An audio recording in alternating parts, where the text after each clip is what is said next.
All right, you guys, welcome back to all my listeners. This is episode 8 in season 13. Today is Wednesday, October 23rd, 2024. My name is Sonal Patel, and this is the Paint the Medical Picture podcast series. All right, you guys, it feels like it's been a long time since I've been on the air, but I just dropped my bonus episode of Compliance Capers last week. So maybe that's why it feels like I haven't done a podcast lately. But I did. It was that bonus episode of Compliance Capers. It was a great episode featuring critical care services, one of my very favorite things. But anyway, here we go, you guys. Today, we're still in the month of October, and I am continuing to raise awareness for Breast Cancer Awareness Month this entire month, be it on any of my social media platforms like LinkedIn, Instagram, Twitter, you name it. Breast cancer, pink, it's everywhere. So as you guys know, for the past 4 years, for me personally, this is a cause near and dear to me every single month of the year. But I want to pay particular attention to breast health in any way I possibly can during this entire month. Meaning take those walks in downtown Chicago, drive to various communities in the neighboring states, support t-shirt sales, necklaces, bracelets, whatever it is all about pink for me this entire month. So today's Newsworthy is going to be featuring a couple of Newsworthy awareness days that recently passed during October's Breast Cancer Awareness Month. And in my trusty tip, I'm going to be getting into what the breast report and its findings actually mean to you, just the regular person. What does that report mean? And of course, I'm going to go ahead and close out and round out today's episode with another remarkable quote on insights and wisdom by Socrates. All right, today's episode is sponsored by HCPro. Are you ready to explore the future of artificial intelligence in healthcare? Go ahead and join HCPro tomorrow on Thursday, October 24th at 1 p.m. Eastern for an exclusive thought leadership webinar titled AI's Impact on Staffing and Performance in the Healthcare Mid-Revenue Cycle.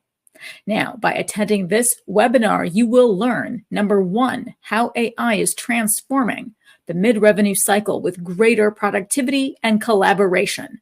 Number two, why AI is not a replacement, but an enhancement to your existing teams.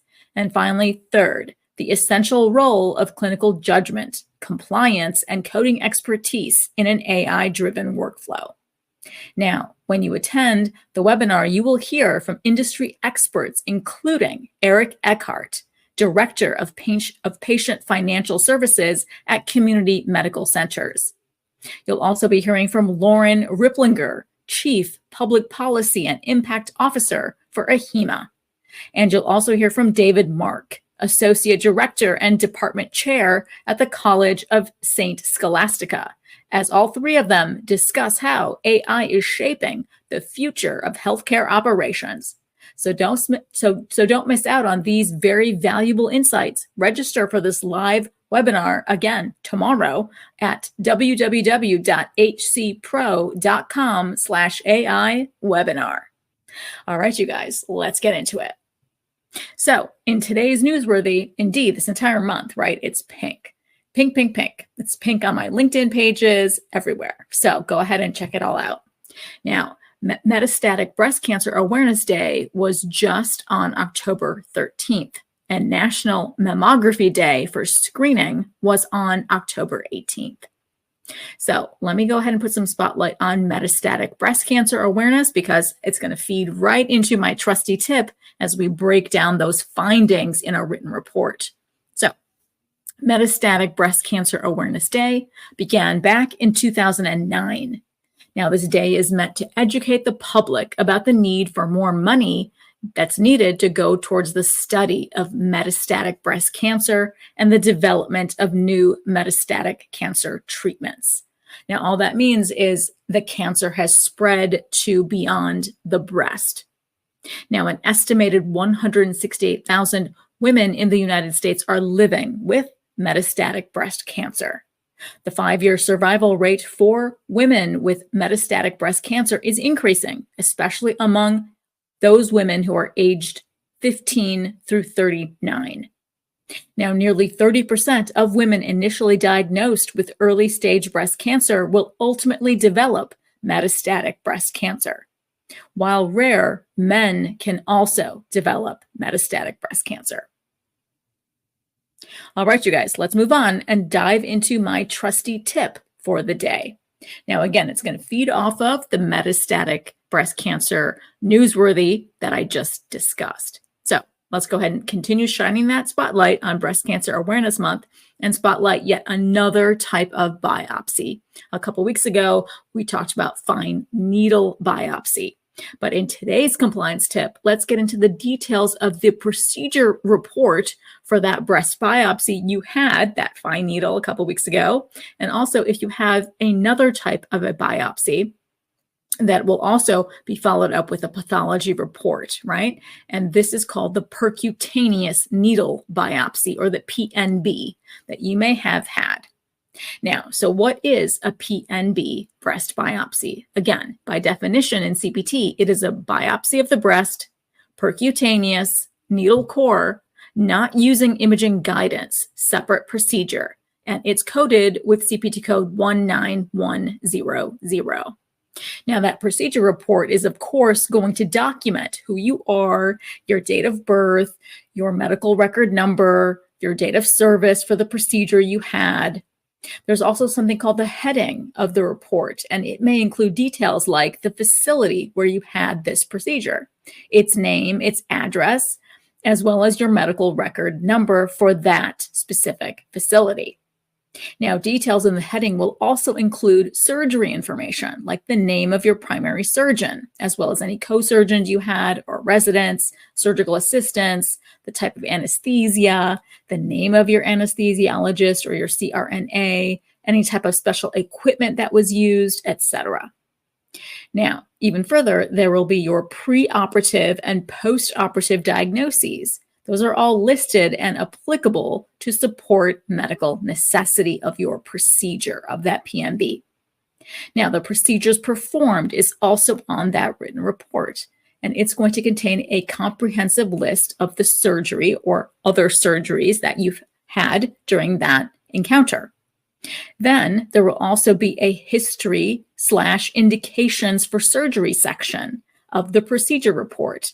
And that's going to further describe why the biopsy is needed and the actions preceding the surgery, if that's applicable.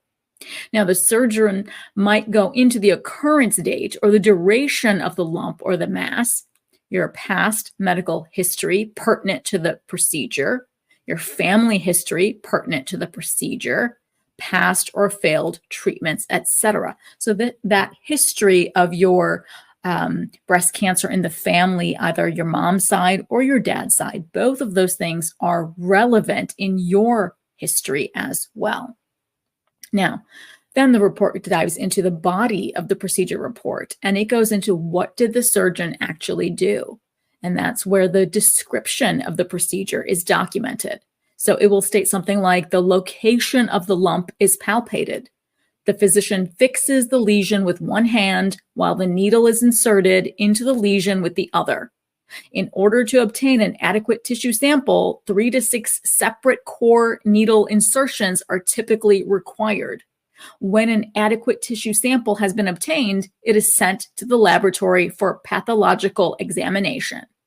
Now remember, for your percutaneous needle biopsies, they use a larger needle than, let's say, that fine needle biopsy that I talked about a couple weeks ago, because it removes a bigger tissue sample, a procedure that's more complex than the fine needle aspiration biopsy. And it can also involve the use of a local anesthetic to numb the area of the body from which the sample will be taken. Again, either the right breast or the left breast or under the arms, etc. Now, providers commonly use this technique on larger bodily structures, such as the breast. Now, and then the findings and the follow-up should also be documented in that report, and it should outline the summary of findings. So it will summarize the findings of the surgery. It will also list out any complications that you endured. So any complications or absence of complications should be documented here. Now, the follow-up treatment for future procedures if that is indicated. The surgeon should document any future procedures. They might be staged for a proper modifier assignment. So follow-up or repeat screening indications should be documented here as well. Now, all right, let's go ahead and unpack that pathology report when that comes back, right? When you're looking in your My Chart on your cell phone or on your computer. So what do the fine details of that pathology report actually mean? So remember, when tissue is removed from the body through a biopsy like this, a percutaneous biopsy example that we're talking about, that pathology report is written because the pathologist received that tissue sample, right? Now, this report with results will ultimately be used to plan your treatment as needed based on the findings. So the pathologist is incredibly important when analyzing your biopsy sample. Now, the pathology report will again include all of your personal information, such as your name, your date of birth, and your address. You'll also see information about where your tissue sample was taken from. The report will also discuss how your breast abnormality was actually found by a mammogram, then the biopsy, for example. Next, that report will discuss the diagnosis that the doctors were expecting before your tissue sample was tested. Your report will also describe the size, the weight, and the color of the pieces of the tissue that were removed. Now, the report will dive into those details and discuss what was found in each test of your tissue. These parts are the microscopic description. They'll also describe in detail any special tests or special markers that were used or found. Now, the final part of your pathology report provides a short description of all of the important findings in the tissue that was examined. This is the summary or final diagnosis. And finally, I focus Season 13 Spark on insights and wisdom. I want this 13th season Spark to be filled with our world's thought leaders, writers, artists, philosophers, everyone who inspires us with their insights and their wisdom. So, in this week's inspiring quote in Spark is from Socrates. The only true wisdom is in knowing you know nothing. Absolutely true, right? This quote reminds us that there is so much that we do not yet know.